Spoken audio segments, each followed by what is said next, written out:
It's called Order of Darkness, which is a vampire worker placement kind of area control-ish majority control game.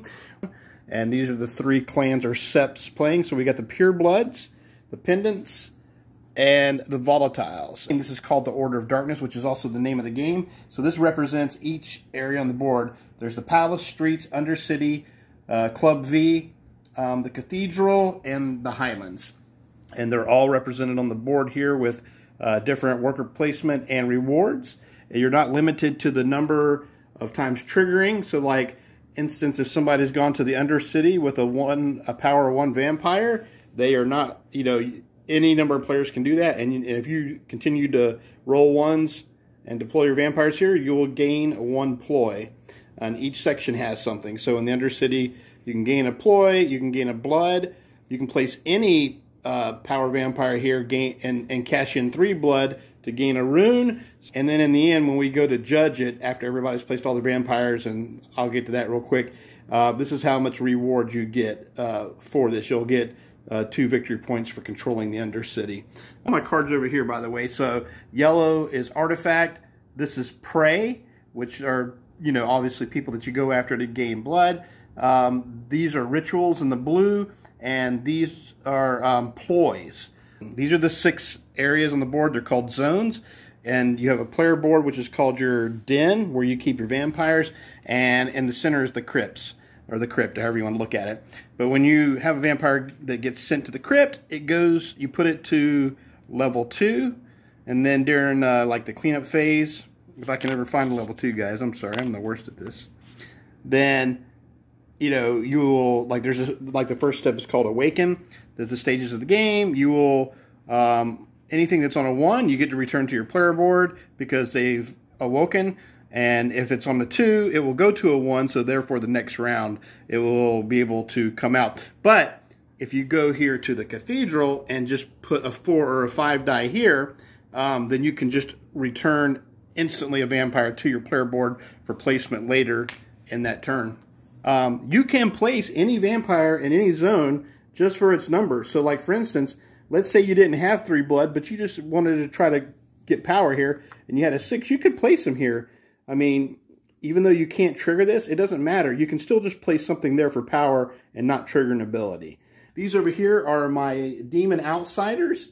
There's a whole lore I've written up, but it doesn't matter. So there's cards in the Ritual section here in the blue that lets you summon a demon, and each one has a special power that you will control till the end of turn. This is called the Favor Token. And if you play the Purebloods, you will gain, it says you'll start with the Favor Token.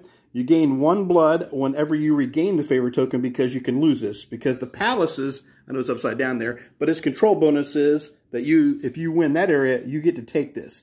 And you're like, well, why is this important? Well, it's really important for these people because it says, whenever gain a blood whenever you regain the Favor Token. So if you lose it and get it back, you'll get a blood from the supply. And then you can gain 2 blood when you place a control marker at, excuse me, and have the Favor Token. So if I have the Favor Token and I place a control marker, basically what that means is when a zone at the end, and I know I'm rambling here, but like, let's say we're fighting over here, like when we get to judge the Undercity, so the Pendants over here, the Pendants have a power of 4, the Volatiles have a power of 4, and the Purebloods have a power of 6.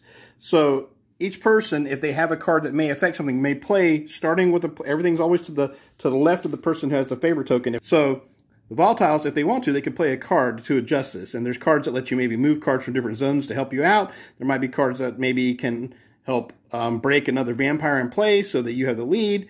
And so the whole thing is, you know, let's just say it ends up like this. And so what happens is every person that has a losing vampire, so these 2 lost, they'll have to take at least 1 of their people and place it on 2 in the crypts. So that's part of the casualties. So like those will actually be on the pips too. This one gets returned to the den. Remember, this would be in zone in judgment, which is near the end of each round. And then this person would take 1 of their dice, and they don't lose anybody in combat, but it would go into the control area. I haven't drawn a box for it, but let's just say here, and this would go to 1.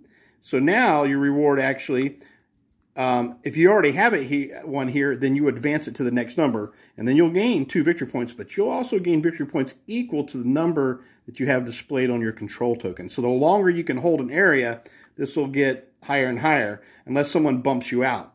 Once a vampire controls an area and starts at, its bottom number, it is now a control token and no longer a vampire unless it's removed, and then it's returned to your den where it becomes a vampire ready to go out again. So you may notice there's a little yellow token here. This is the sun token, and it just has a couple abilities in the game because, how can you have a vampire game without having a sun token in it? Well, the whole idea with the sun token is it keeps track of the rounds. So every round you're going to move it over, so this game's going to take place in 6 rounds. If the sun token is on the last spot, which it may not even be the Highlands at that point, but whatever location the sun kind of is up longer that day, then the game will end. Everybody will add up their chips for their victory points and any end game bonus scoring tokens. So once you get an artifact, that just comes face up in front of you. So this one's called an alms plate, and what this basically says is you can spend 2 ruins and just gain a victory point. So that's artifacts are pretty powerful. Praise, this is how a prey works. This is Ryan. I decided to give these generic names here. So Ryan's a prey. So anytime that you decide to play him, so let's say the pendants roll and they just decide, hey, 2, that's a pretty good number. I'm going to go here, pay a blood, and they're going to gain a ploy. So they already have this in their hands, so they resolve that first, they gain a ploy. And now they said, you know what, I'm going to go ahead and bleed this guy. So what happens is he discards this, and he'll gain 2 blood. But this has a bonus on it. If that was a power 6 vampire he had just placed, which it wasn't, he would have gained an additional 2 blood. So he probably would save this. But maybe he needs a blood right now because there's an action he wants to do for later. But a lot of times they'll either give you, 2 or 3 blood, or you can gain bonus 2 bloods. Some are if you bleed a prey at a specific location, like you've kind of been haunting them, or creeping, figuring out where they are. And that sort of thing. So I don't know if I grab another one. Okay, yeah, so here's one here. If you find Destiny, if you can bleed her anywhere for 2 blood, but if you do it at Club V, then it's worth an additional blood there. So, ploys, let me just grab a random one here. Okay, here's one that just says Banish. So this one says you can destroy 1 demon. Okay, here's the opposite. So you can spend 7 blood and you can summon 1 demon to a zone you control. Champion, so if you play this, costs you 2 blood, you can raise 1 vampire by 3 power. It says that vampire isn't affected by ploys or rituals for the rest of this round. But these are the ploys, which usually don't cost anything, which is kind of nice about getting ploys. So this one's called Threaten. Move an enemy vampire from a zone you control 1 zone. And the rules state, anytime you're moving vampires, they always have to be adjacent. So if I can move something 2 zones, I can move them adjacent. So here's another one called Sabotage. It's a ploy. Discard a card to cancel a ploy just played. So that's always nice. Hustle. Move 1 vampire up to 2 zones you control. Presence. Gain 1 power from each zone you control into the current zone being judged. But like I said, yeah, it's pretty simple. The breakdown, is Awaken. So you'll pull vampires back from the crypt if they're ready to go. If they're ready to be awoken. Deploy vampire. Sorry about my bad hearing. So you roll a die, you send the vampire out. If it triggers an ability, then you may do that, and then you also may play 1 card or activate 1 artifact if you can afford to do so.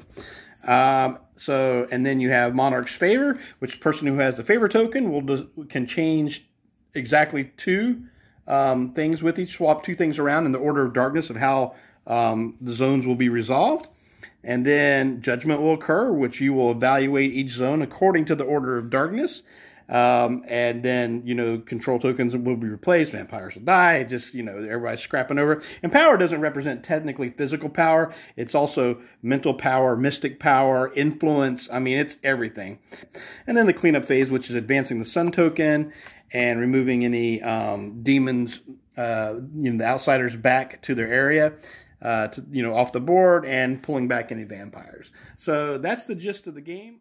And thank you so much for watching.